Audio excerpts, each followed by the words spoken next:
Hello students, here our next lecture of class 12th subject biology chapter 6 molecular basis of inheritance. तो हमने ये chapter start किया था। हमने सबसे पहले इसमें जाना कि क्या क्या रिक्वायरमेंट एक जेनेटिक मटेरियल के लिए रखी गई जब हमें पता नहीं था कि हमारा जेनेटिक मटेरियल क्या है, या जब हमारा जेनेटिक मटेरियल डीएनए होता है तो इसके लिए बहुत सारी रिक्वायरमेंट्स रखी गई थी कि जेनेटिक मटेरियल को क्या क्या फुलफिल करना चाहिए, क्या क्या कैरेक्टरिस्टिक्स उसमें होने चाहिए थे। तो उसके बाद अलग अलग साइंटिस्ट के अलग अलग एक्सपेरिमेंट्स आए। सबसे पहले ग्रिफिथ का आया था। ग्रिफिथ जब पूरी तरीके से इसे प्रूव नहीं कर पाए, लेकिन एक ट्रांसफॉर्मेशन प्रिंसिपल वो दे गए। उनके ट्रांसफॉर्मेशन प्रिंसिपल के ही बेसिस पे सर्टन एवेरी ने आगे जाके एक्सपेरिमेंट किया और उन्होंने प्रूव किया कि डीएनए जेनेटिक मटेरियल है। लेकिन उसके बावजूद भी नहीं साइंटिस्ट मान रहे थे। एक ग्रुप ऐसा था साइंटिस्ट का कि वो जानता था, वो कहना चाह रहा था कि प्रोटीन ही जेनेटिक मटेरियल है और ना कि डीएनए। तो उसके बाद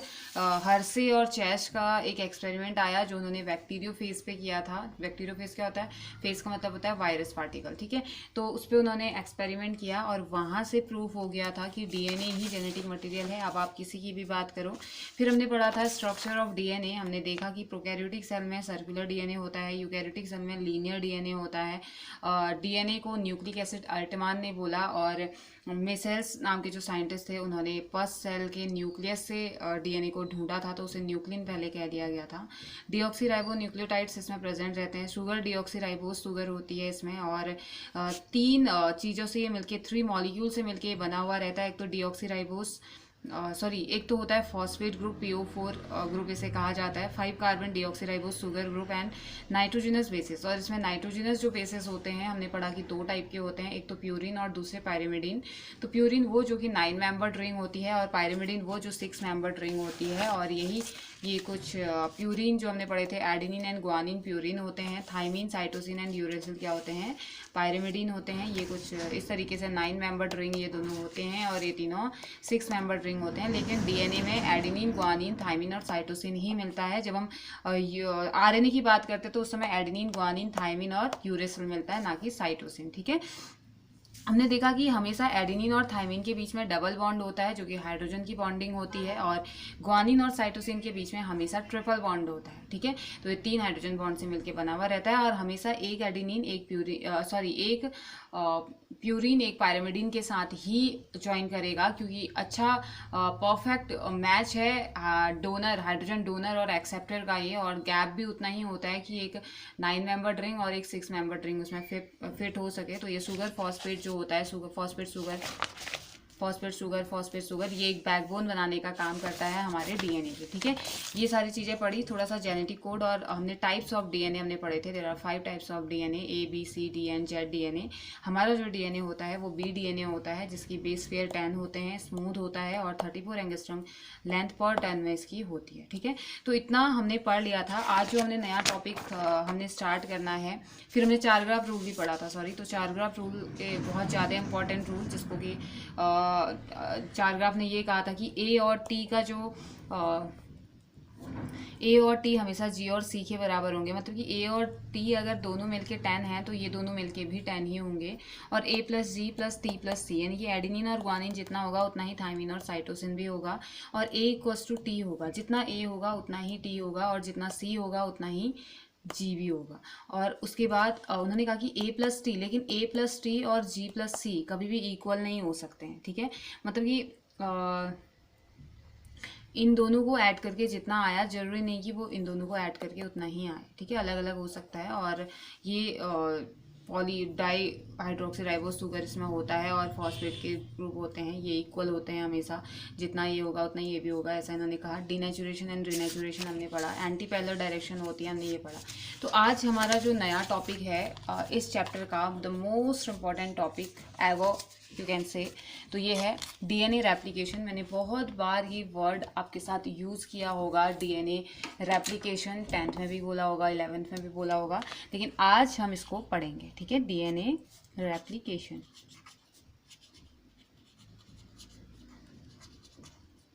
सबसे पहले तो स्टार्ट करते हैं इसके डिफाइन से, ठीक है। डीएनए रेप्लिकेशन, और बहुत इजी वे में हम पढ़ेंगे, ठीक है। इतना ज़्यादा हम बहुत टफ वे में नहीं पढ़ने वाले हैं, बहुत इजी वे में इसको पढ़ने वाले हैं। तो अगर आप एक बार अगर ध्यान से सुनोगे तो आपको पूरा क्लियर हो जाएगा। तो रेप्लिकेशन का मीनिंग होता क्या है, सबसे पहले तो मीनिंग जानते हैं, ठीक है।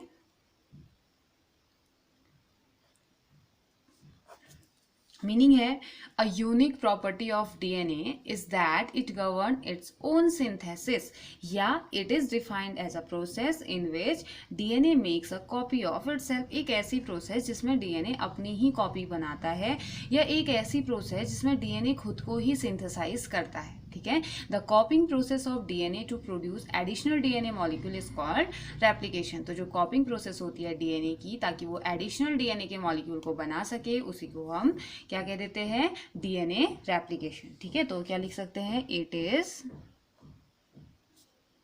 Defined as a process in which DNA makes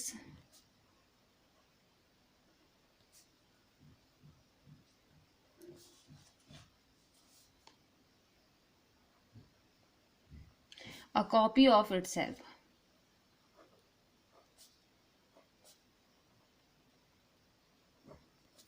okay तो डीएनए रेप्लिकेशन एक ऐसी प्रोसेस है जिसमें कि डीएनए अपनी ही कॉपी बनाता है, तो इसको हम रेप्लिकेशन बोल देते हैं।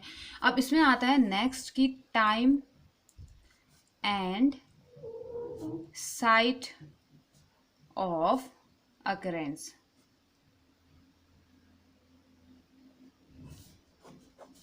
टाइम क्या होता है, तो रेप्लिकेशन इन, अगर यूकैरियोट्स की बात करें, अभी और डिटेल में जानेंगे, तो रेप्लिकेशन में अगर यूकैरियोट्स की बात करें तो ये न्यूक्लियस के एस फेज में, मतलब कि जब सेल साइकिल, सेल डिवीजन जब चलता है तो सिंथेसिस फेज में ये होता है, ठीक है। एस फेज में होता है जब क्रोमोसोम एक्सटेंड हो रहे होते हैं और विजिबल ये नहीं होते हैं, उस टाइम पे ये सिंथेसिस फेज में ये डीएनए रेप्लिकेशन होता है, जब भी ये स्टार्ट होता है। और जो ये the stimulus which start the process, वो स्टिमुलस जो कि इस टाइम पे ये प्रोसेस को स्टार्ट करने के लिए हेल्पफुल होता है, ये अभी तक पता नहीं है। और जो प्रोकैरियोट है उसमें रेप्लिकेशन साइटोप्लाज्म में होता है, ऑलमोस्ट अ कंटिन्यूस प्रोसेस ये होती है, ठीक है। यूकैरियोट में अगर हम बात करते हैं तो ये एस फेज में होता है, आप ऐसा कह सकते हो, ठीक है, S phase of cell division.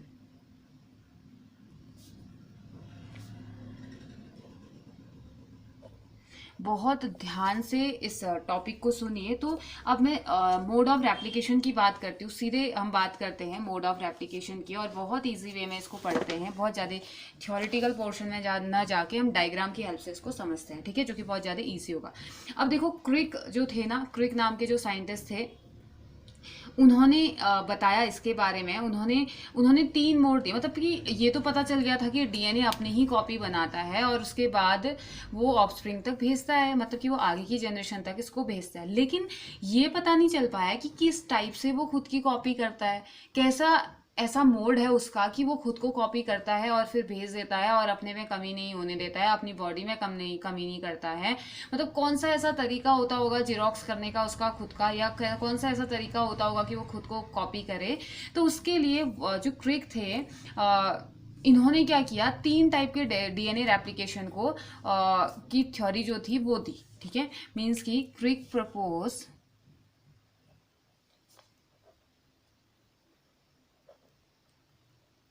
3 types of DNA replication, ठीक है। क्रिक ने 3 टाइप का डीएनए रेप्लिकेशन होता है बोला। एक तो उन्होंने कहा conservative method,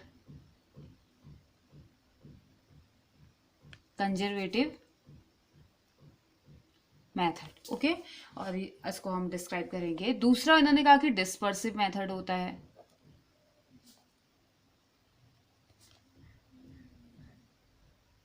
dispersive method, and third one is according to him semi conservative method,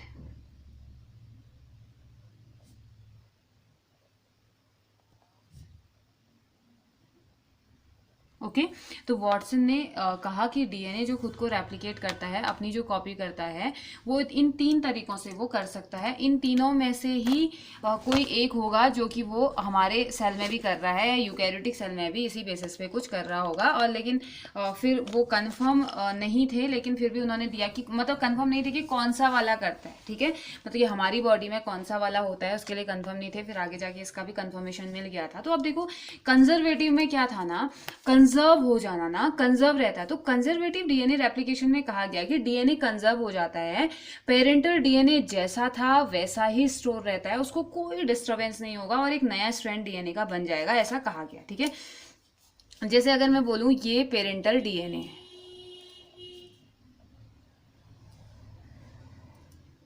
ठीक है, मैंने कहा कि ये पेरेंटल डीएनए है।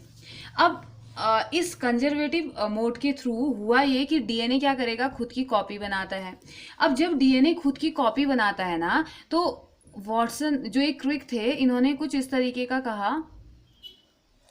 कि यहां से आगे खुलेगा ये। अब जो मैं दूसरी, इन्होंने कहा कि डीएनए ऐसे कुछ बनाएगा, मतलब कि ये कॉपी कर रहा है, ये कॉपी वाला पार्ट है, इसके दोनों स्ट्रैंड में कॉपी वाला पार्ट है। और जब नया स्ट्रैंड बनेगा, तो स्पेस थोड़ा सा कम हो गया है तो ऐसे समझ लेना, नया स्ट्रैंड बनेगा तो इन्होंने कहा कि पेरेंटल डीएनए अलग और जो न्यूली सिंथेसाइज्ड डीएनए होगा, नया सिंथेसाइज्ड जो डीएनए है वो अलग हो जाएगा।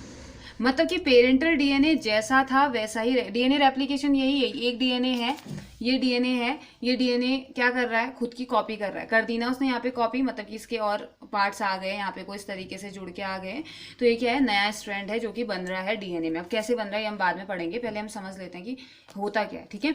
तो कंजर्वेटिव मेथड में ये होता है, उन्होंने कहा कि कंजर्वेटिव मेथड एक ऐसी मेथड है जिसमें पेरेंटल डीएनए जैसा था वैसा ही रहता है, इवन तब भी जबकि उसी के स्ट्रैंड में नया बनता है। और एक टाइम आता है कि ये दोनों आपस में ज्वाइंट हो जाते हैं और एक नया डीएनए यहाँ पे को बन जाता है, न्यूली सिंथेसाइज डीएनए स्ट्रैंड इसे हम कह देते हैं, ठीक है। ये तो था कंजर्वेटिव मेथड जिसमें कहा गया कि पेरेंटल डीएनए जैसा था वैसा ही रहेगा, ठीक है। दूसरा आया डिस्पर्सिव मेथड। तो डिस्पर्सिव मेथड में कहा गया कि पेरेंटल और नया जो डीएनए होता है वो आपस में मिक्स हो जाता है। मतलब कि पेरेंटल डीएनए मतलब ओरिजिनल डीएनए जो था, जो खुद को कॉपी कर रहा है वो, और जो नया है वो आपस में मिक्स हो जाते हैं, उन्होंने कहा। तो अब मैं थोड़ा सा, उन्होंने कहा ये क्या है, पेरेंटल डीएनए है और ये पेरेंटल डीएनए वही हो रहा है, कॉपी करेगा, रेप्लिकेशन इसने किया, रेप्लिकेशन करने के बाद ये इसके नए स्ट्रैंड बने, इसमें नया डीएनए सिंथेसाइज हुआ। और नया डीएनए सिंथेसाइज होने के बाद इन्होंने कहा कि कुछ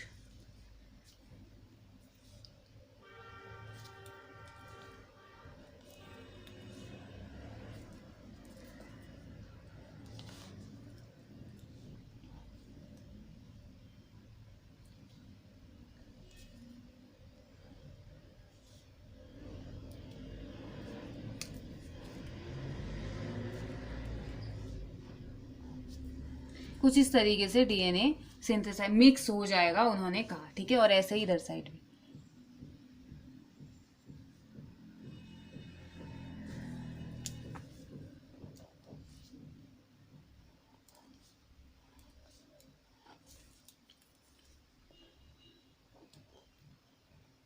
ब्लू पेन से जो रिप्रेजेंट किया है वो पेरेंटल डीएनए, रेड पेन से जो दिखा रही हूँ वो न्यूली सिंथेसाइज डीएनए। यानी कि कंजर्वेटिव मेथड तो कह रहा था कि कंजर्वेटिव मेथड डीएनए रेप्लिकेशन की वो मेथड है जहाँ पे को ये कहा गया कि पेरेंटल डीएनए जैसा था वैसा ही रहेगा और जो न्यूली सिंथेसाइज डीएनए है उसका स्ट्रैंड अलग हो जाएगा और वो अलग फॉर्मेशन कर देगा। डिस्पर्सिव मेथड में कहा गया कि जब भी ये रेप्लिकेट होगा, नए स्ट्रैंड ऑफकोर्स नए स्ट्रैंड बनाएगा, नए स्ट्रैंड बनाने के बाद दोनों पेरेंटल डीएनए भी और वो डीएनए भी, जो नया डीएनए जो बना है, वो दोनों क्या हो जाएंगे, वो दोनों के दोनों मिक्स हो जाएंगे आपस में और कुछ इस तरीके से ऑफस्प्रिंग में जाएंगे, ऐसा कहा गया, ठीक है। अब जो आया सेमी कंजर्वेटिव मेथड जो आया, तो सेमी मीन्स होता है हाफ, ठीक है, सेमी मीन्स हाफ होता है। तो सेमी इसमें जो बनता है, सेमी कंजर्वेटिव मेथड में जो बनता है उसमें आधा स्ट्रैंड पेरेंट का होगा और आधा स्ट्रैंड न्यूली सिंथेसाइज्ड होगा, ऐसा कहा गया, ठीक है। जैसे कि अगर ये डीएनए का मॉलिक्यूल है तो ये क्या कर रहा है, रेप्लिकेशन कर रहा है,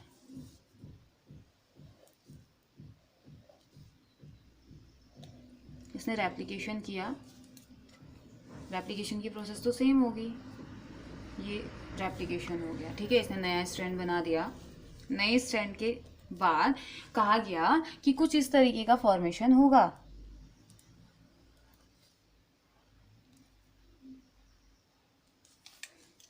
आधा पार्ट किसका, एक स्ट्रैंड पेरेंट का और एक स्ट्रैंड ऑफस्प्रिंग का होगा, ठीक है। और ऐसे ही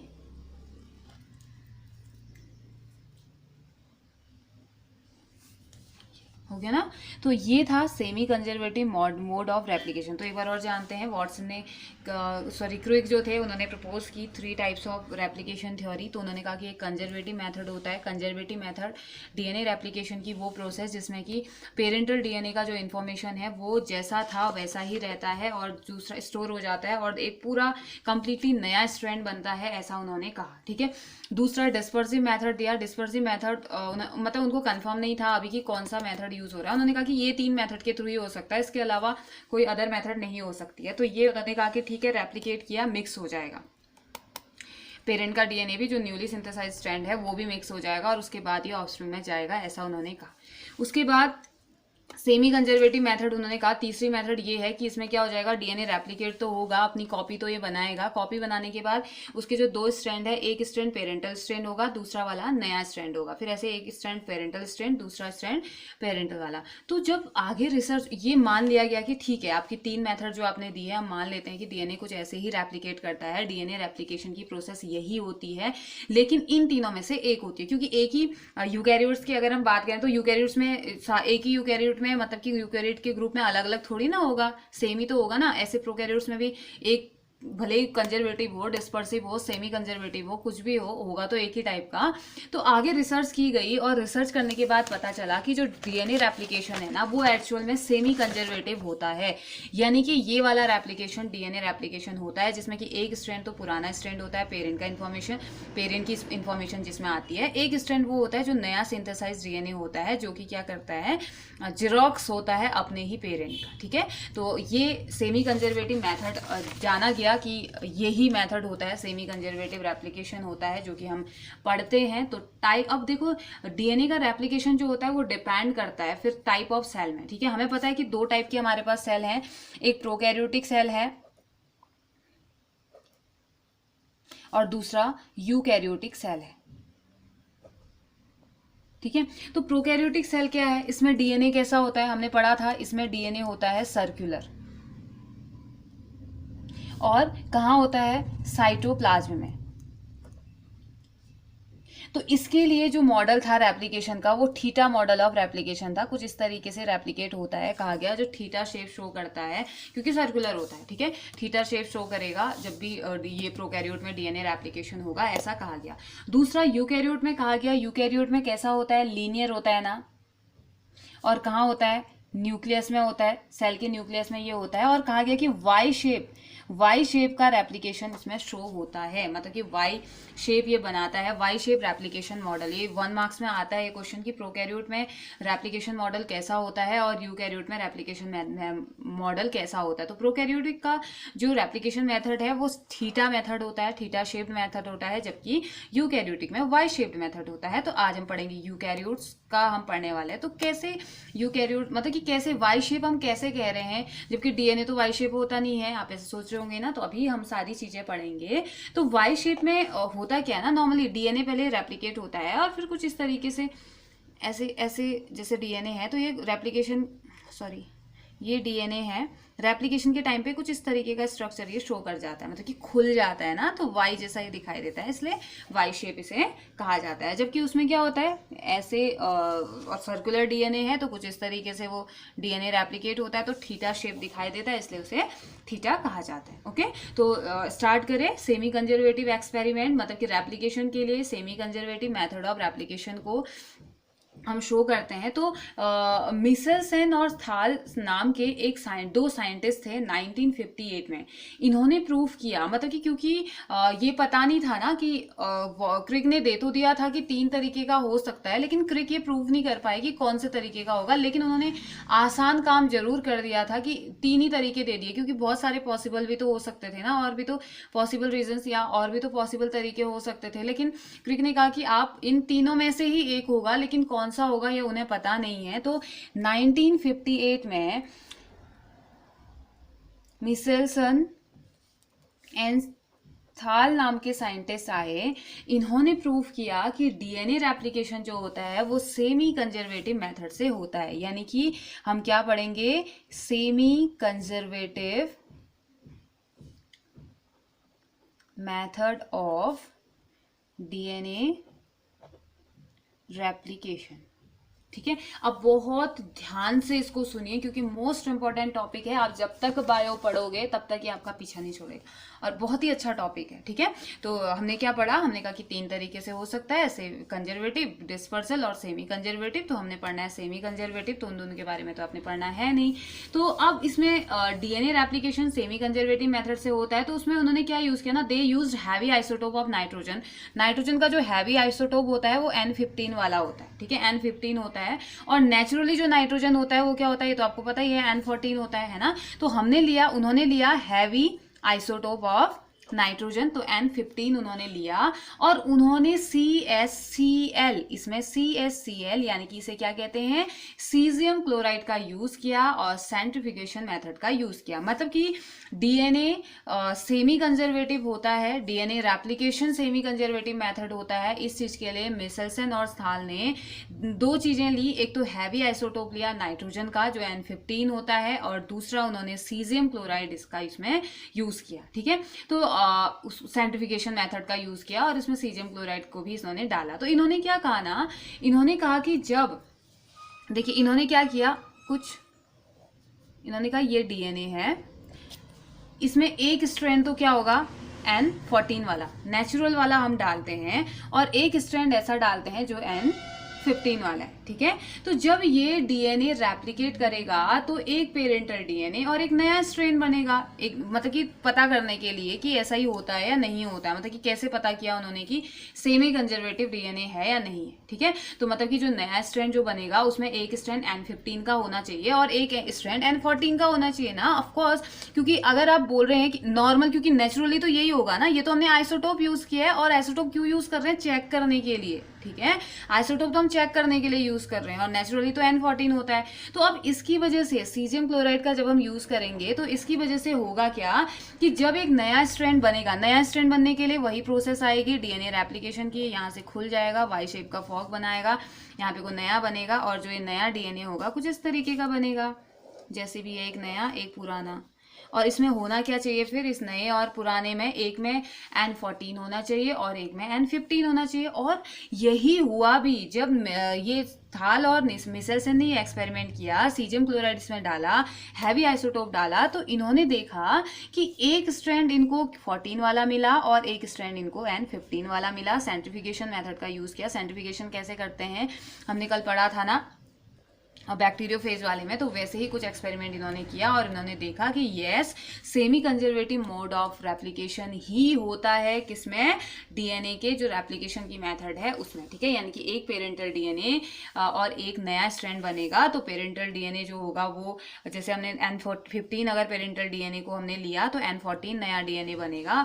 और यहाँ से पता चलता है कि 50% जो डीएनए होता है वो पेरेंटल रह जाता है, और 50% जो डीएनए होता है वो नया होता है। ठीक है, वही तो हुआ, ये 50 एक पार्ट अगर N15 वाला पेरेंटल था तो एक पार्ट ये रह गया 50%, एक पार्ट ये रह गया 50%, है ना। तो यहाँ से पता चला कि ठीक है, आप सही कह रहे थे, इसीलिए सेमी कंजर्वेटिव कहा गया, क्योंकि सेमी का मीन्स होता है हाफ। ठीक है, आया नहीं समझ में, कुछ नहीं किया, N14 आइसोटोप ले लिया चेक करने के लिए कि नेक्स्ट जनरेशन में क्या हो रहा है, क्योंकि नेचुरली जो होता है वो 14 होता है, और जो नया बनेगा नेचुरली बनेगा तो वो 14 ही बनेगा, तो वो 14 बनना चाहिए, और जो हमने आइसोटोप डाला है वो 15 वाला हमें दिखना चाहिए। तो एक स्ट्रैंड हमें 15 वाला दिखा, एक स्ट्रैंड हमें 14 वाला दिखा, जहां से कंफर्म हो गया कि 50% पेरेंटल कैरेक्टर आएंगे या 50% पेरेंटल डीएनए होता है और 50% नया डीएनए सिंथेसाइज होता है, ठीक है। और एक बात ध्यान रखने वाली बात यह है कि हर एक जनरेशन में जो पेरेंटल डीएनए है वो हाफ हो जाता है। मतलब कि जैसे एक जनरेशन है आपके ग्रैंड पेरेंट वाली बोलूं, हाँ ग्रैंड पेरेंट वाली जनरेशन है, वहां पे को अगर जो जीन थे या जो डीएनए था वो 100% था,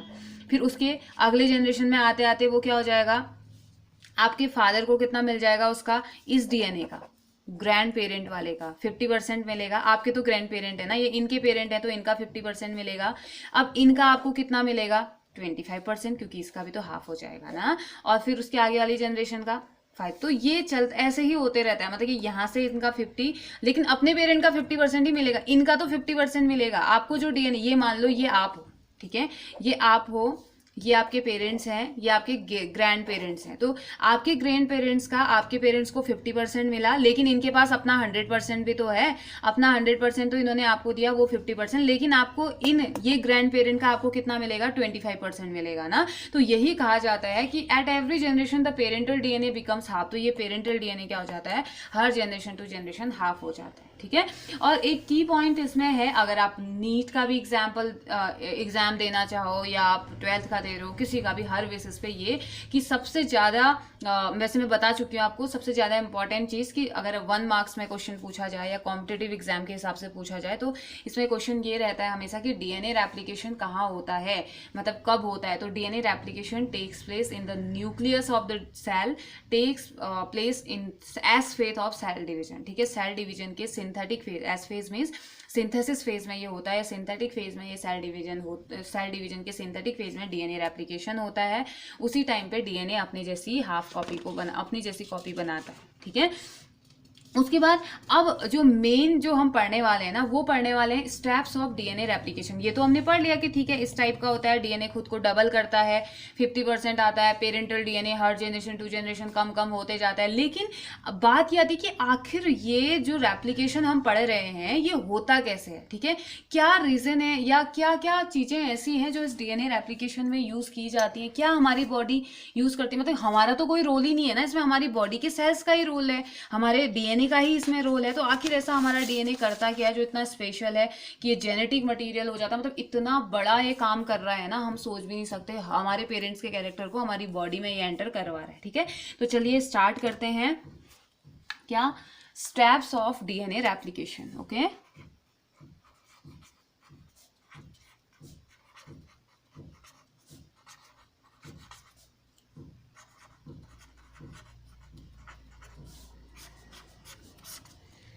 स्टेप्स ऑफ डीएनए रेप्लिकेशन, अलग अलग स्टेप्स में हम पढ़ेंगे और यूकैरियोटिक डीएनए की बात करते हैं, ठीक है।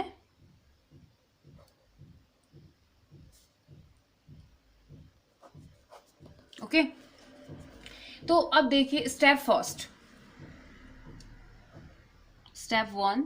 तो इसमें क्या होता है, पहले सबसे डीएनए में न्यूक्लियोटाइड प्रेजेंट होते हैं ना, मतलब कि क्या एटीपी जीटीपी वगैरह, एडेनिन ग्वानिन साइटोसिन, ये होते हैं ना। तो सबसे पहला स्टेप होता है कि इनको एक्टिवेट किया जाए। ये इनएक्टिव फॉर्म में होता है, जब डीएनए रेप्लिकेशन होने वाला होता है ना, स्टार्ट नहीं हुआ है या स्टार्ट होने वाला होता है, तो उस टाइम पे ये सभी के सभी इनएक्टिवेट फॉर्म में होते हैं। तो सबसे पहला स्टेप क्या होता है, एक्टिवेशन। और इतने ईजी स्टेप है ना इसमें, हम इतने ईजी तरीके से हम इसको पढ़ रहे हैं, अगर आप ध्यान से सुनोगे तो आपको ऐसे ही लर्न हो जाएगा, बस आप खुद से ही करने लगोगे फिर इसको। Activation of all the nucleotides,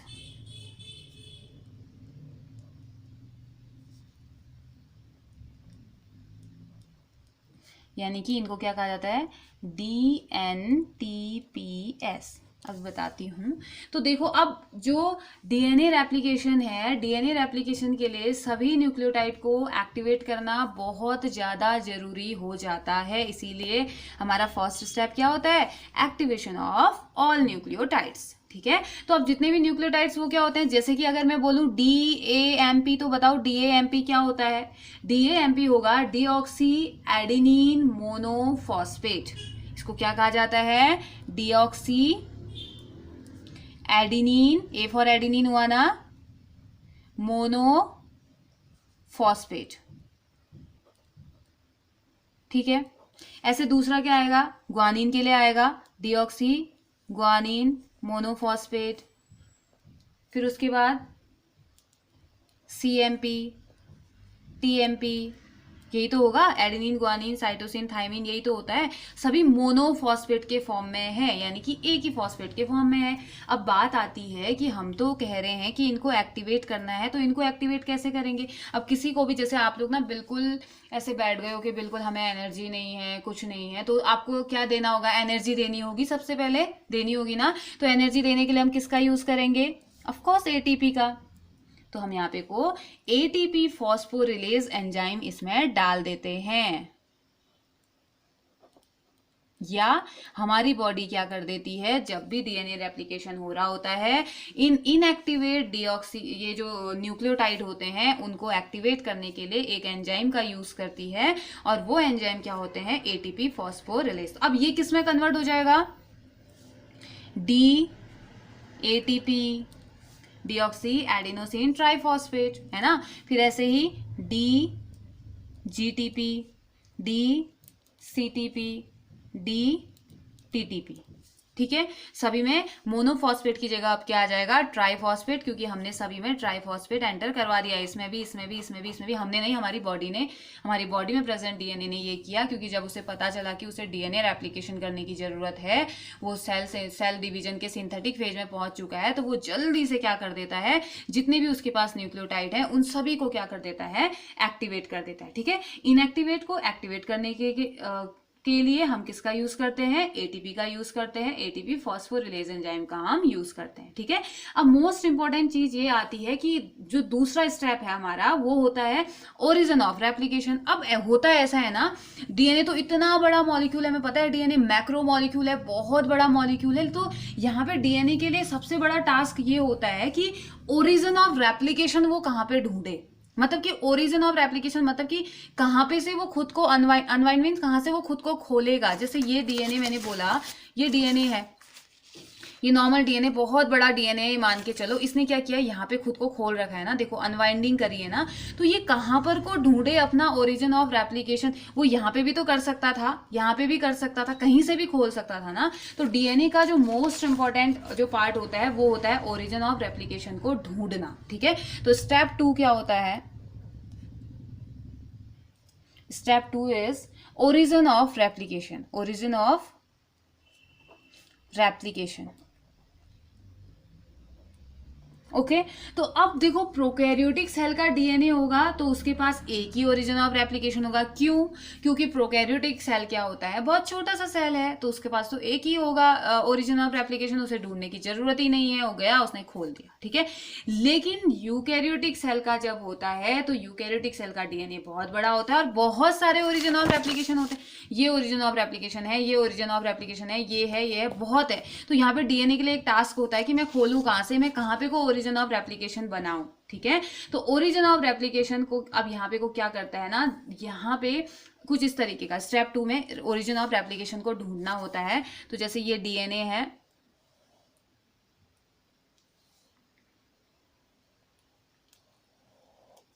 तो यहां कहीं पे DNA अपना ओरिजिन ऑफ रेप्लिकेशन ढूंढ लेता है, ठीक है। एक जगह आएगा और एक जगह वो क्या करेगा, अपना ओरिजिन ऑफ रेप्लिकेशन ढूंढता है, ठीक है। यहाँ पे किसी एंजाइम वगैरह की इसको जरूरत नहीं होती है, DNA ने यहाँ पे एक्टिवेट किया, इनको एक्टिवेट करने के बाद वो एक जगह फिक्स कर लेता है कि हाँ मुझे यहाँ से अनवाइंड होना है और मैं यहाँ से खोलूंगा। अब कैसे, ये तो फिर नीचे से तो और जुड़ जाएगा ना, नीचे से फिर और ऐसे ही होता है, ये नीचे से और जुड़ जाएगा वैसे ही जैसे था।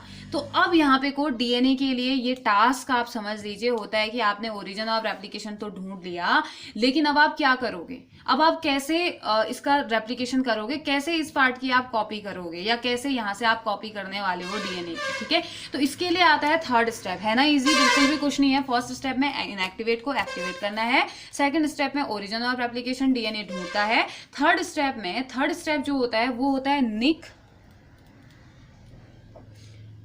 कट, निक या कट या इंसिजन, सबका मीनिंग एक ही होता है, कट, ठीक है, इन डीएनए। अब थर्ड स्टेप में डीएनए में एक कट लगाया जाता है, डीएनए में एक कट लगता है।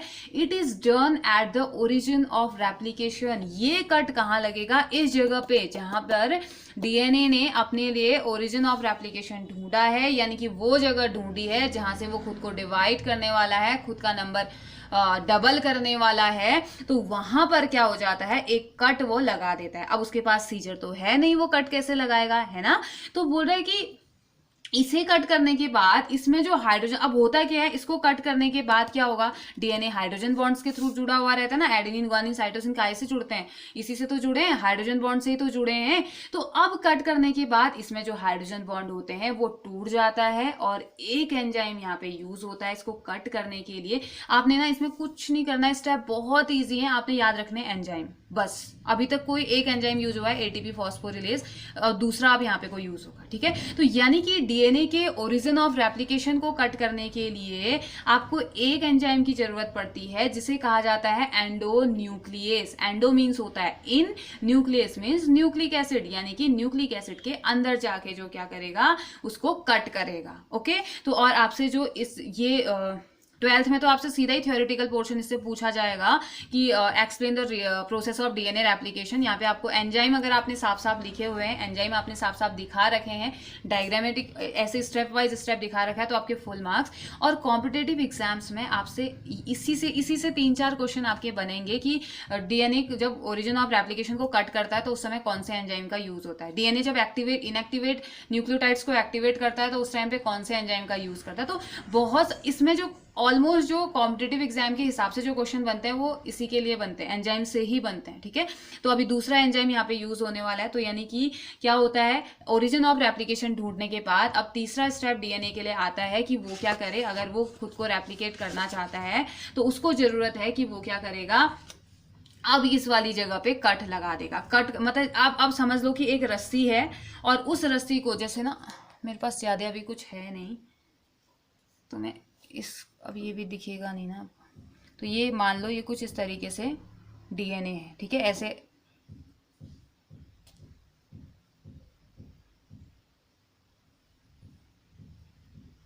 और ये डीएनए का ओरिजिन ऑफ रेप्लिकेशन मैंने दिखाया कि ये है। तो अब यहाँ से कट कर देगा तो क्या होगा, खुलेगा ना डीएनए, ऐसे ऐसे खुल जाएगा। ठीक ऐसे ही डीएनए खुलने लगता है, धीरे धीरे डीएनए खुलने लगता है। तो यहाँ पे जरूरत पड़ती है किसकी, एक एंजाइम एंडोन्यूक्लियस की, ठीक है। तो कट लगाने के लिए एंजाइम एंडोन्यूक्लियस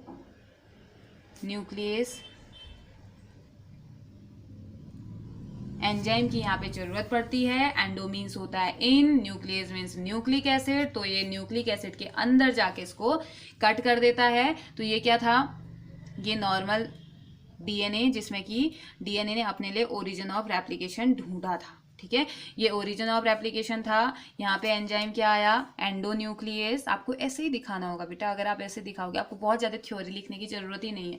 आपको अगर ये समझ में आ गया तो आप ऐसे ही करोगे। तो अब यहाँ पे क्या हो जाएगा ना, ये था ऐसे,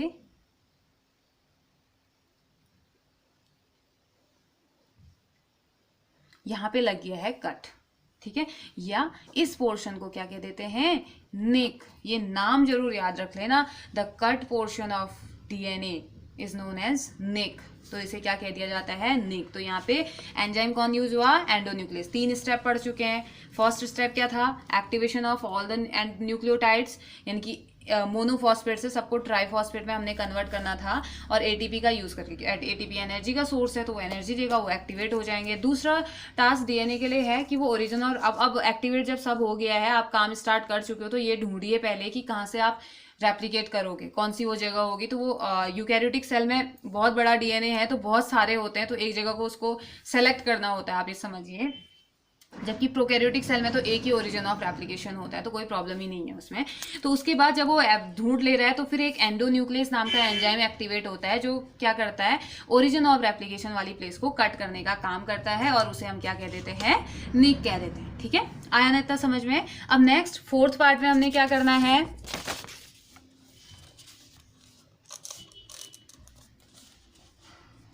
और फोर्थ स्टेप, अब हमने नहीं, डीएनए क्या करता है स्टेप 4 में, जो कट पार्ट है ना उसको अनवाइंड करेगा और खुल जाएगा। ऑफ कोर्स आप एक रस्सी है, एक रस्सी जो बहुत टाइटली बंधी हुई, कितने टाइटली होती है ना रस्सी में, कितने सारे रेशे होते हैं, तो उसकी एक जगह से अगर आप कट कर देंगे तो खुलेगा या नहीं खुलेगा? वो ऑफ कोर्स खुलेगा, खुल जाता है ना। तो फोर्थ स्टेप क्या होता है? अनवाइंडिंग, अनवाइंडिंग मीन्स खुल जाना, अनवाइंडिंग, अनजिपिंग, जैसे चेन खुलती है ना वैसे खुल जाता है, ऑफ डीएनए। ओके, अनवाइंडिंग और unzipping of DNA, and it is done by the help of an enzyme of course. तो यहाँ पे को भी एक एंजाइम आता है और उस एंजाइम का नाम क्या होता है? DNA helicase. इस एंजाइम को क्या कहा जाता है? डीएनए हेलिकेज, और रेप्लिकेशन प्रोटीन भी इसे कहा जाता है। तो अभी कभी कभी कंफ्यूज कर दिया जाता है, what is replication protein? Replication protein is also known as DNA helicase, ठीक है, रेप्लिकेशन प्रोटीन भी इसे कहा जाता है, ठीक है। और ये जो डीएनए हेलिकेज है ना, ये सारे के सारे प्रेजेंट हाइड्रोजन बॉन्ड को तोड़ देता है, ठीक है। डीएनए हेलिकेज क्या करता है? Breaks all the hydrogen bond, तभी तो खुलेगा, हाइड्रोजन बॉन्ड टूटेंगे तभी तो खुलेगा ना, ऑल द हाइड्रोजन बॉन्ड्स, ठीक है। यानी कि breaking on the hydrogen bond, यानी कि ए और टी के जो बॉन्ड हैं, सी और जी के जो बॉन्ड हैं, उनको तोड़ना। तो इसको तोड़ने के लिए तो लेस एनर्जी की रिक्वायरमेंट होगी, है ना, और इसको तोड़ने के लिए मोर एनर्जी की जरूरत होगी। तो अब ये डीएनए का प्रॉब्लम है या हेलिकेज का प्रॉब्लम है कि वो कैसे तोड़ रहा है, लेकिन ये तोड़ देता है इनको, ठीक है। अब जब ये टूटता है तो डीएनए हेलिकेज का जब यूज होता है, रैप प्रोटीन का यूज होता है, तो यहाँ पे को क्या किया जाता है? इसको अनवाइंड ऐसे कर, ये अनवाइंड हो जाता है, ठीक है। आप अब देखो, ये हुआ था, ये डीएनए है, हमने लगाया था कट, ठीक है। कट लगाने के बाद यहाँ पे क्या यूज हुआ? डीएनए हेलिकेज, ठीक है, डीएनए हेलिकेज और रैप प्रोटीन इसे कह दीजिए। अब हुआ क्या? फिर जब इसको ये किया तो ये कुछ इस तरीके से अब खुल गया,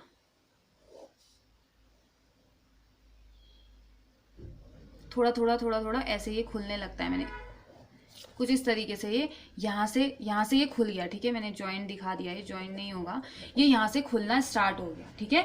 तो अब देखो, क्योंकि ये डीएनए है, इसलिए मैंने कहा, क्योंकि हमने डीएनए की प्रॉपर्टी पढ़ी है, डीएनए अगर कहीं से उसमें प्रॉब्लम आती है तो वो खुद को रिपेयर कर लेता है। तो ये यहाँ पे प्रॉब्लम ही तो है उसकी, वो क्या रिपेयर नहीं करेगा खुद को? ऑफ कोर्स करेगा, वो खुद को रिपेयर करने की, अपने खुले स्ट्रैंड को ना जोड़ने की कोशिश करने लगता है जैसे ही टूटता है। मतलब कि एक तरफ तो वो खुद की कॉपी बना रहा है, दूसरी तरफ उसमें प्रेजेंट जो दूसरे एंजाइम है उनको लगता है कि डैमेज हो गया हमारा डीएनए, हमें इसे रिपेयर करने की जरूरत है, तो वो जुड़ सकता है।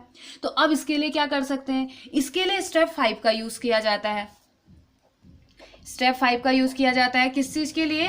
क्योंकि ये डीएनए इंटेंशनली कर रहा है, डीएनए चाहता है कि ऐसा हो, इसलिए वो उन एंजाइम्स को रोक देता है जो कि इसे जोड़ने का काम करेंगे, और एक नए एंजाइम का यूज ये करेगा। यूज ऑफ, स्टेप 5 में क्या आएगा? यूज ऑफ SSBP, इसको क्या कहा जाता है? Single stranded binding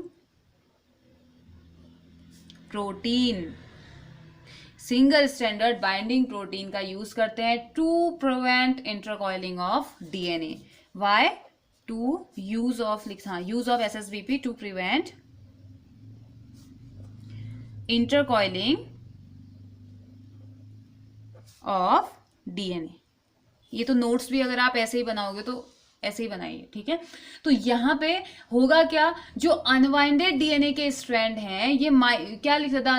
the unwinded DNA strand might coil with each other, so use of SSBP to prevent intercoiling of DNA. तो यहाँ पे क्या होगा? देखो, ये डीएनए है, ये खुल तो रहा है लेकिन लग रहा है कि ये जुड़ जाएंगे इसके स्ट्रैंड, तो उस टाइम पे हम डाल देते हैं क्या? SSBP इसमें डाल दिया। तो अब ये क्या कर देता है ना, ये SSBP कुछ इस तरीके से यहाँ पे ऐसे आ जाता है और यहाँ जुड़ जाता है। अब जब ये यहाँ घुस जाता है, ये SSBP प्रोटीन जब ये यहाँ घुस जाएगा तो इसके पास कैपेबिलिटी नहीं रहती है कि अब वापस से ये जुड़े, ठीक है। तो यहाँ पे कोई ये सब क्या है, SSBP है। SSBP makes DNA appear like Y shaped replication fork. तो बन गया वाई शेप, लग रहा है ना, ऐसा लग रहा है कि जैसे ये वाई है तो इसको क्या कहा जाता है, यहाँ पे एक फॉक। फॉक क्या होता है, जैसे वो फॉक वाला स्पून आपने देखा है ना, तो वैसा ही ये उसका, इसीलिए उसे फॉक कहा जाता है, ऐसा ही तो होता है वो भी। तो ये भी क्या करता है, एक फॉक का फॉर्मेशन करता है, जिसे हम क्या बोल देते हैं, वाई शेप्ड रेप्लिकेशन फॉक। ठीक है, वाई शेप रेप्लिकेशन फॉक का फॉर्मेशन ये कर देता है with help of SSBP protein. और SSBP प्रोटीन क्या करता है, prevent intercoiling of DNA। DNA की इंटरकॉइलिंग को ये क्या कर देता है, रोक देता है, क्योंकि अगर ये जुड़ जाएगा तो फिर रेप्लिकेशन होगा ही नहीं ना, ये तो वापस से वैसे ही हो जाएगा, अटैच हो जाएगा। तो अब रेप्लिकेशन फॉक भी बन गया। फिर अब नेक्स्ट स्टेप क्या होगा, नेक्स्ट स्टेप यहाँ पे को आता है, इसमें नॉर्मली 8 स्टेप आई थिंक आपके होंगे, तो 5th स्टेप हमारा कंप्लीट हो गया है। तो आते हैं 6th स्टेप की तरफ। ठीक है, स्टेप 6 में क्या होगा, यहाँ पे होता है, अब देखो अगर आप किसी रस्सी को इतने टाइटली, मतलब कि कोई रस्सी जो बहुत टाइटली बंधी हुई है उसको आप क्या कर रहे हो, काट दे रहे हो, फिर ऐसे खींच रहे हो, जोर से खींच रहे हो, तो जोर से खींचने में क्या होगा, उसके ऊपर वाले हिस्से में बहुत ज्यादा टाइटनेस नहीं आ जाएगी, टेंशन नहीं आ जाएगा उसका ऊपर वाला हिस्सा। तो उस वजह से क्या हो सकता है पूरी की पूरी रस्सी टूट जाए, हो सकता है ना। ठीक ऐसा ही हमारे DNA के साथ भी होता है। तो अब ये खुल तो गया था बहुत ज्यादा, जैसे जैसे ये खुल रहा, मतलब जैसे जैसे ये इधर को फैल रहा है ना, वैसे वैसे ऊपर क्या हो जा रहा है, कुछ इस तरीके का हो जा रहा है, ऐसे इस तरीके का हो गया, मतलब कि बिल्कुल ही ये इतना ज्यादा टाइट हो गया। तो यहाँ पे एक कंडीशन आ जाती है कि DNA अब टूट ही जाएगा। ठीक है, तो इसलिए स्टेप 6 में क्या किया जाता है, release tension, release of tension cause to unwind of DNA। DNA को अनवाइंड करते टाइम जो टेंशन क्रिएट होता है DNA में, उसे कैसे रिलीज किया जाए। ठीक है, unwind of DNA is step 6। तो अब इसमें क्या किया जाता है, जैसे रस्सी ऊपर से टाइट होगी तो टूट सकती है, वैसे DNA भी टूट सकता है। तो due to unwinding the upper DNA can undergo tension और स्ट्रेस। तो यहाँ पे को क्या आता है, टू रिलीज इट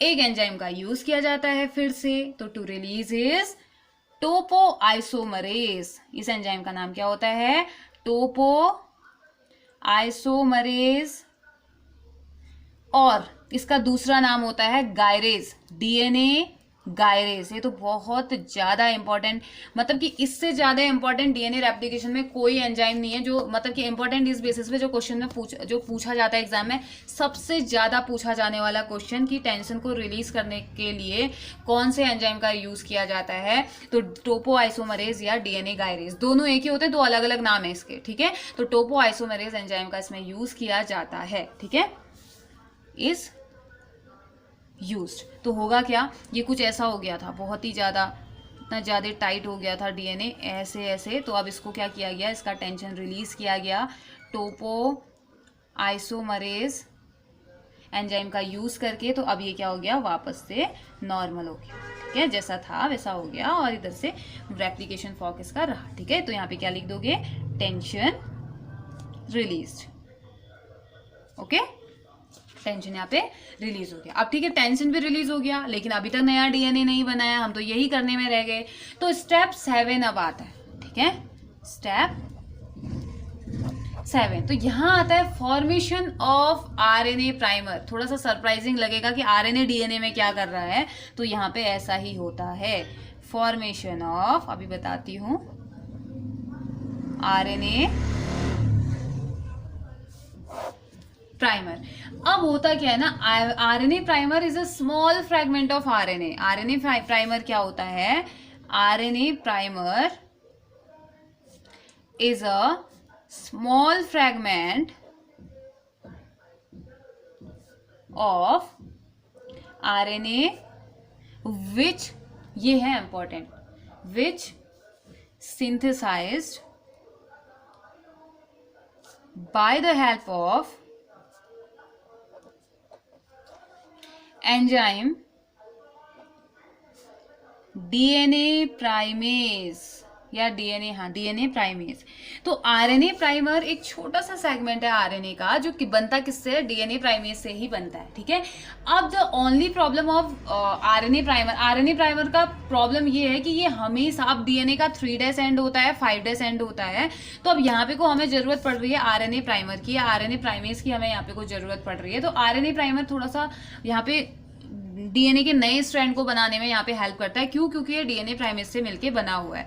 लेकिन आरएनए के साथ प्रॉब्लम ये है कि ये सिर्फ बाइंड करता है कहाँ, 3' एंड को ही बाइंड करता है डीएनए का, ठीक है। मतलब कि आप इसमें लिख सकते हैं, the only problem of RNA primer is it always bind only to 3' end of DNA. और जब भी डीएनए अनवाइंड होगा तो एक प्राइम 5' होगा, दूसरा प्राइम 3' होगा, ये तो हमें पता ही है। भले अनवाइंड हो, वाइंड हो, किसी भी फॉर्म में हो, एक उसका 3' एंड हमें मिलने वाला है, एक हमें 5' मिलेगा। ये 5' है, ये 3' है, ये 3' है, तो ये 5' है। अब देखो एक प्रॉब्लम ये है कि वो हमेशा कहाँ जुड़ेगा, वो जुड़ेगा कहाँ, उस जगह पे जहाँ पे 3' एंड होगा। तो 3' एंड वाले में तो कोई प्रॉब्लम नहीं है। ये है, हमने क्या डाला, आरएनए प्राइमेज डाला, जो कि कुछ इस तरीके का छोटे छोटे फ्रैगमेंट होते हैं ना ये। फिर अब करेगा क्या, ये हमने बनाया, मैंने कहा कि ये अब यहाँ तो इसको जरूरत है नहीं हमें, है ना, क्योंकि ऊपर तो ऑलरेडी डीएनए है। हमें इस पार्ट से रेप्लिकेशन इस जगह से होगा, यहाँ से रेप्लिकेशन होगा, मतलब कि यहाँ पे नया स्ट्रैंड बनना, इसी में नया स्ट्रैंड बनना स्टार्ट होगा। तो ये तो है कौन सा, 3' एंड, 3' से इधर जाने में तो इससे कोई प्रॉब्लम नहीं, ये आराम से जुड़ जाएगा, ये ऐसे जाएगा और ऐसे ऐसे ऐसे ऐसे ऐसे ऐसे ये जुड़ने लगता है, ठीक है।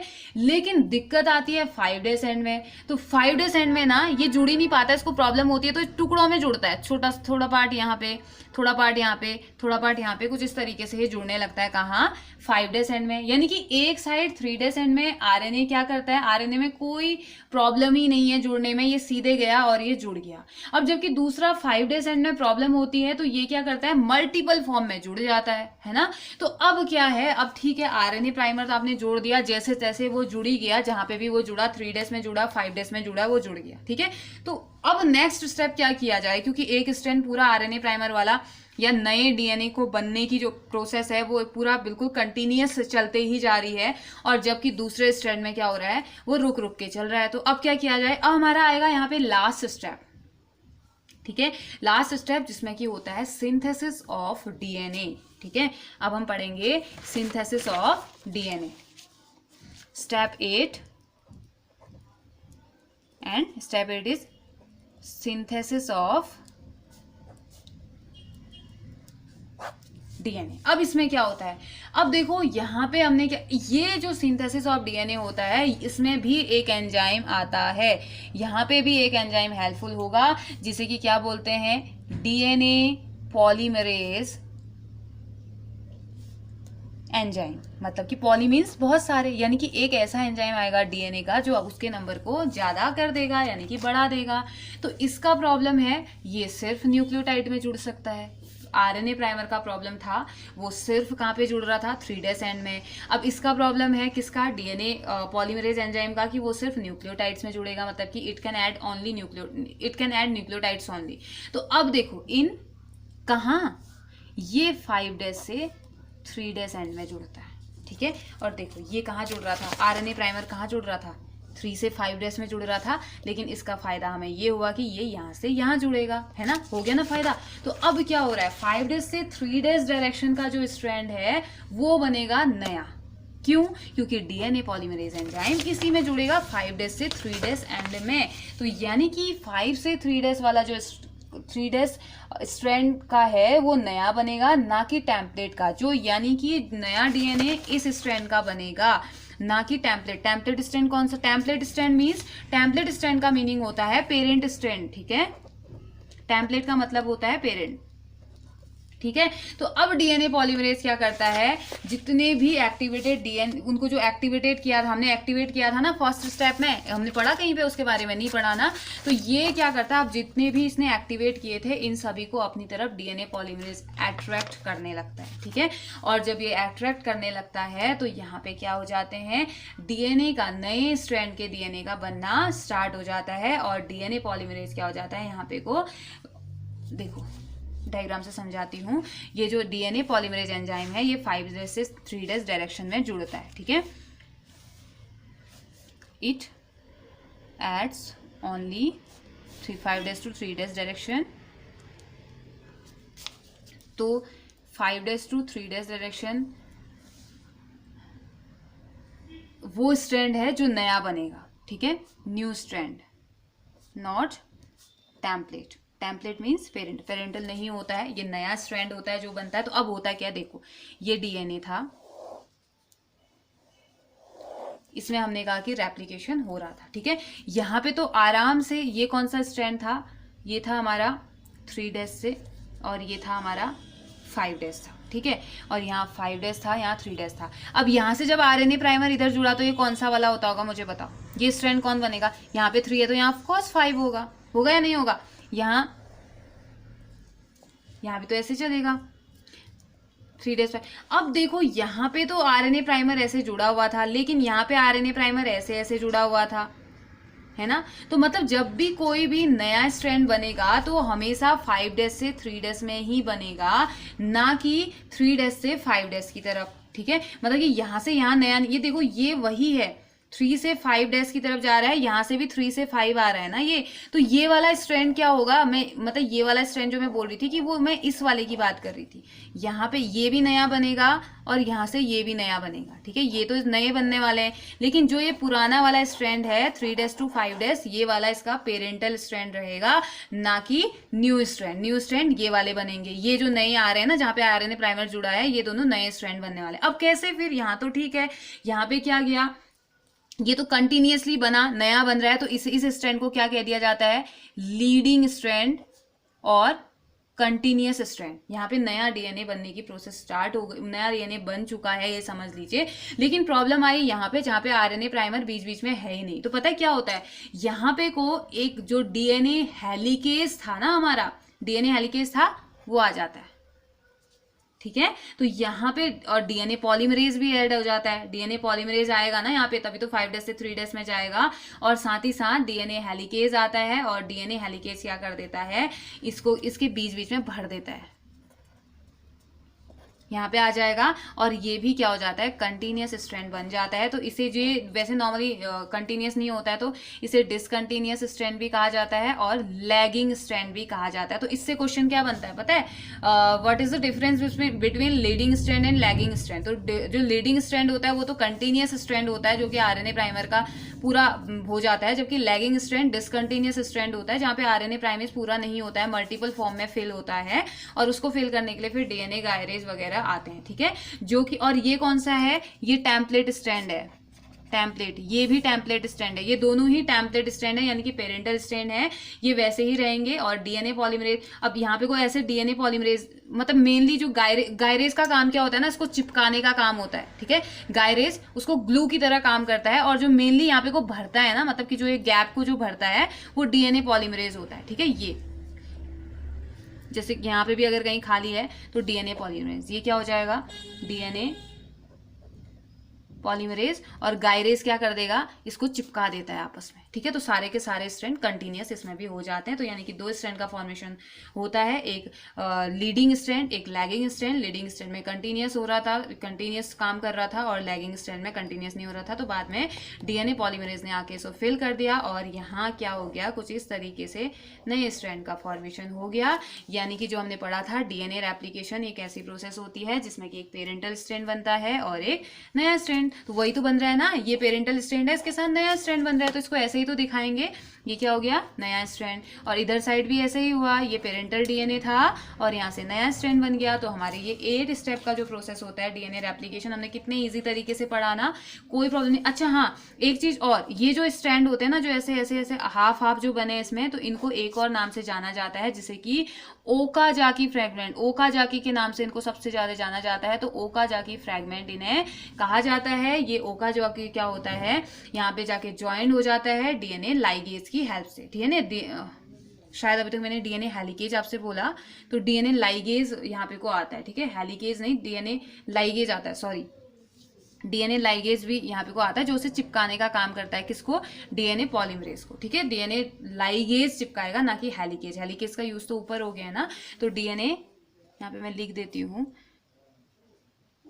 डीएनए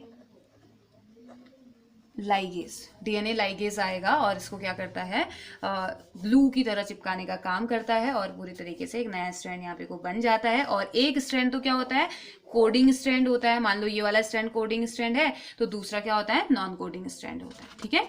तो आया ना, तो एक कंप्लीट डीएनए जो बन जाता है वो semi conservative mode of replication होता है। तो एक बार फिर से रिवाइज करते हैं हमारा स्टेप नंबर 1। अच्छा, पहले से हम फर्स्ट से पढ़ते हैं। हमने क्या पढ़ा, हमने कहा था कि डीएनए जो क्रिक थे, क्रिक ने 3 मॉडल हमें दिए। उन्होंने कहा कि या तो डीएनए सेमी, मतलब डीएनए रेप्लिकेशन क्या होता है, इसको डिफाइन करते हैं एक ऐसी प्रोसेस में जिसमें कि डीएनए अपनी ही कॉपी बनाता है और एस सेल डिवीजन के एस फेज में ये होता है यूकैरियोट्स में। और क्रिक ने प्रपोज किया था कि डीएनए 3 तरीके से रेप्लिकेट हो सकता है, लेकिन वो बता नहीं पाए थे कि कौन सा तरीका रेप्लिकेशन का होगा। तो first conservative, second dispersive and semi conservative method.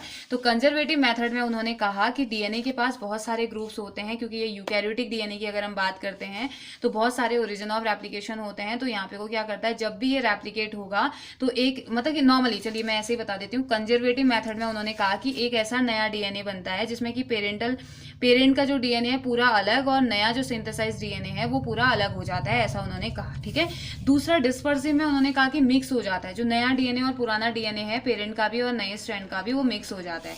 तीसरा उन्होंने कहा सेमी कंजर्वेटिव मेथड में कुछ ऐसा हो सकता है कि हाँ, एक स्ट्रैंड पेरेंट का हो, एक स्ट्रैंड ऑफस्प्रिंग का हो, ऐसा। फिर उसके बाद जब आगे रिसर्च हुई तो उसमें पता चला कि डीएनए जो है वो semi conservative mode of replication show करता है और 1958 में मिसेल्सन एंड थाल ने इसके बारे में बताया। तो इन्होंने कहा कि जब सेमी कंजर्वेटिव मेथड होता है तो उस टाइम को उसको हम एक्सपेरिमेंटली प्रूफ करने के लिए क्या करें, एक नाइट्रोजन का हैवी आइसोटोप लिया सीजियम क्लोराइड की प्रेजेंस में। तो इन्होंने कहा कि अगर ये जिस फॉर्म में वो शो करेगा, अगर ये मिक्स फॉर्म में N14 ऐसे फिर N15 ऐसे शो कर रहा है तो वो मेथड होगा। और अगर वो एक स्ट्रैंड पूरा N14 वाला बनाता है, एक पूरा N15 वाला बनाता है, तो वो होगा। और अगर आधा N14 आधा N15 बनाता है, दिखता है हमें ऐसा, तो वैसे दिखेगा, ठीक है। तो वो होगा हमारा क्या, कौन सा मोड है रेप्लिकेशन का। तो जब उन्होंने ये एक्सपेरिमेंट किया तो उन्होंने देखा कि एक स्ट्रैंड N14 वाला बन रहा है, एक स्ट्रैंड N15 वाला बन रहा है, जहां से कंफर्म हो गया कि DNA semi conservative mode of replication को शो करता है, ठीक है। जब यहाँ से कंफर्म हो गया तो फिर बारी आई कि चलिए फिर अब इसको जानते हैं स्टेप वाइज स्टेप। तो फर्स्ट स्टेप में जब डीएनए रेप्लिकेशन हो रहा होता है, एस फेज में वो पहुंच जाता है, सिंथेसिस फेज में जब वो पहुंच जाता है, तो जितना यूकैरियोटिक डीएनए का हम पढ़ रहे हैं, प्रोकैरियोटिक डीएनए में कैसा होता है, थीटा, कुछ इस तरीके से डीएनए रेप्लिकेशन होता है, थीटा शेप दिखाता है, जबकि यूकैरियोटिक डीएनए में वाई शेप का रेप्लिकेशन फॉर्क बनता है, ठीक है। तो अब स्टेप 1 था activation of all the nucleotides. जितने भी न्यूक्लियोटाइड हैं, 4 न्यूक्लियोटाइड प्रेजेंट रहते हैं, एडेनिन, ग्वानिन, थाइमीन, साइटोसिन। तो ये सभी इनएक्टिवेट फॉर्म में होते हैं, यानी कि मोनोफॉस्फेट के फॉर्म में होते हैं। तो इनको एक्टिवेट करने की जरूरत पड़ती है। इनको एक्टिवेट करने के लिए डीएनए एक एटीपी फॉस्फोरिलेज नाम का फर्स्ट एंजाइम सिंथेसिस करता है, जिससे कि ये सभी मोनोफॉस्फेट को ट्राइफॉस्फेट में कन्वर्ट कर देता है, ठीक है। उसके बाद दूसरा स्टेप आता है, सबसे बड़ा टास्क जो डीएनए के लिए है, क्योंकि यूकैरियोटिक डीएनए बहुत बड़ा होता है, उसको ढूंढना होता है अपने लिए ओरिजिन ऑफ रेप्लिकेशन, यानी कि कहां से वो खुद को डबल करे। तो वो एक जगह ढूंढता है अपने लिए, जिसे हम ओरिजिन ऑफ रेप्लिकेशन कहते हैं। हाँ, इस चीज के लिए उसे किसी एंजाइम की जरूरत नहीं होती है। थर्ड स्टेप आता है निक कट इंसिजन, यानी कि अब उसने ढूंढ तो लिया, ढूंढ के थोड़ा सा फैला दिया उसने उस पोर्शन को, लेकिन इतने से थोड़ी ना हो जाएगा, उसको जरूरत पड़ती है कि वो कट करे। डीएनए को चाहिए कि अगर उसे रेप्लिकेशन करवाना है तो वो उस जगह को उसे अपनी काटनी पड़ेगी। तो उस समय एक एंजाइम का यूज करता है एंडोन्यूक्लियस, जो कि अंदर जाके कट कर देता है, तो उस पोर्शन को कट कर देता है और कट हुए पोर्शन को हम बोल देते हैं निक, ठीक है। उसके बाद आता है स्टेप 4। स्टेप 4 में कहा जाता है, स्टेप 4 में क्या होता है कि अब उसने काट दिया, अगर रस्सी को अगर हम बीच में से काट देंगे तो क्या हो जाएगा, वो खुल तो जाएगी ना, पूरी खुलने की तो प्रोसेस होगी। तो ऐसा ही यहाँ पे को भी होता है। यहाँ पे क्या हो जाता है, अनवाइंडिंग हो जाती है डीएनए की, डीएनए अनवाइंड होने लगता है और अनजिपिंग भी इसे कहा जाता है। तो एंजाइम आता है डीएनए हेलिकेज। डीएनए हेलिकेज क्या करता है, खोलने का उसे काम करता है, ठीक है। डीएनए हेलिकेज आएगा, उसे खोलने का काम करेगा। कैसे, हाइड्रोजन, इसमें प्रेजेंट हाइड्रोजन बॉन्ड्स को तोड़ के। तो ए और टी के बीच में डबल बॉन्ड होता है तो कम एनर्जी की रिक्वायरमेंट होगी। सी और जी के बीच में ट्रिपल बॉन्ड होता है तो इनको तोड़ने के लिए और ज्यादा एनर्जी की रिक्वायरमेंट होगी। तो डीएनए हेलिकेज फिर भी कुछ ना कुछ करके इनको तोड़ लेता है और कुछ ऐसे इसको खोल देता है, ठीक है। अब खोल तो उसने दिया, उसके बाद आती है बारी कि हमें पता है कि डीएनए क्या होता है। डीएनए तो एक ऐसा मॉलिक्यूल होता है जो खुद को ही क्या कर देता है, वो सोचता है कि क्या हो रहा है, ये डैमेज हो गया मेरा डीएनए, मैं दोबारा से इसको जोड़ देता हूँ। क्योंकि हमने पहले कल लास्ट लेक्चर में हमने पढ़ा था कि डीएनए के पास एक कैपेबिलिटी होती है कि वो क्या करता है, अगर वो डैमेज हुआ है तो अपनी पुरानी स्टोर इन्फॉर्मेशन के बेसिस पे खुद को जोड़ देता है ना। एक स्ट्रैंड में इन्फॉर्मेशन है, उसे पता है कि ठीक है यहाँ पे टी है तो यहाँ पे ऑफकोर्स सी होगा, या ऑफकोर्स ए होगा, सी है तो जी होगा, तो इस पुरानी इन्फॉर्मेशन के थ्रू वो खुद को जोड़ देता है। तो लेकिन यहाँ पे को क्योंकि डीएनए को पता है कि वो खुद से ऐसा कर रहा है, तो उन एंजाइम्स को वो आने ही नहीं देता है, उसकी जगह एक नया एंजाइम वो एक्टिवेट कर देता है, जिसे, या एक प्रोटीन को एक्टिवेट करता है जिसे एसएसबीपी, सिंगल स्ट्रैंडेड बाइंडिंग प्रोटीन जिसे हम कहते हैं, जो कि डीएनए को दोबारा से कॉइल होने से रोक देता है, यानी कि डीएनए को वापस अपनी पोजीशन में आने से रोक देता है। तो यहाँ पे आके वो जुड़ जाता है, ठीक है, यहाँ पे जुड़ जाता है। तो अब ये फैला हुआ जो था वैसा ही रह जाता है और इसे वाई शेप रेप्लिकेशन फॉर्क हम इसे बोल देते हैं, ठीक है। उसके बाद जो नेक्स्ट स्टेप आता है हमारा 6th स्टेप, तो इसमें क्या होता है, अब देखो इतना टाइट हो जाता है ना, ऊपर से खुलने के बाद बिल्कुल कुछ इस तरीके से बिल्कुल बहुत ही ज्यादा टाइट ये हो जाता है। तो अब टाइट होगा तो डीएनए टूट भी तो सकता है ना, तो इसके लिए डीएनए जल्दी से क्या करता है, एक और एंजाइम का फॉर्मेशन का, एक और एंजाइम सिंथेसाइज यहाँ पे को होता है जिसे हम टोपोआइसोमरेज या डीएनए गायरेज भी उसे हम कहते हैं, ठीक है। डीएनए गायरेज का को सिंथेसिस होता है जो कि क्या करता है, इस टेंशन बीच बीच में घुस के, इसके बीच बीच में घुस के क्या कर देता है, उसका टेंशन को कम कर देता है और वापस ऊपर से ओरिजिनल फॉर्म में आ जाता है और नीचे नॉर्मल फॉर्म में ये हो जाता है, जो कि वाई फॉर्म में ही था। इसको क्या बोल देते हैं, वाई शेप रेप्लिकेशन फॉर्क, ठीक है। 7th स्टेप में आता है कि अब ठीक है, अब सब कुछ हो गया है तो अब नया डीएनए बने, तो फॉर्मेशन होता है आरएनए प्राइमर का। आरएनए प्राइमर आरएनए के छोटे छोटे फ्रेगमेंट्स होते हैं जो कि डीएनए प्राइमेज से ही मिलके बने हुए हैं, तो ये क्या हो जाते हैं, अब आरएनए प्राइमेज यहाँ जुड़ने लगते हैं। लेकिन आरएनए के साथ प्रॉब्लम ये है, आरएनए प्राइमर के साथ, कि वो सिर्फ 3 डेज से 5 डेज एंड जहाँ चल रहा है वहीं वो जुड़ सकता है, मतलब कि 5 डेज एंड में ही वो जुड़ सकता है, 3 डेज एंड में वो नहीं जुड़ता है। तो ये प्रॉब्लम उसका होता है, किसका, आरएनए प्राइमर का, मतलब कि हमेशा 3 डेज एंड में ही ये बाइंड होगा। तो 3 डेज एंड ये है तो यहाँ बाइंड होता है तो ये बिल्कुल जुड़ जाता है, लेकिन यहाँ ये अब मल्टीपल फॉर्म में जुड़ जाता है क्योंकि इसके बगल में 5 डेज एंड है, ठीक है। तो ये दिक्कत आई। अब ठीक है, इतना तो जुड़ा, तो ये अब इसमें क्या होता है कि ये वाला जो डीएनए जो पुराना जो चला आ रहा था, ये तो पुराना ही तो है ना, वही वाला वाई किसने बनाया है, पुराने वाले ने तो बनाया है। तो ये तो टेम्पलेट स्ट्रैंड यानी कि पेरेंटल स्ट्रैंड का काम करता है, और जो आरएनए प्राइमर वाले में जो अब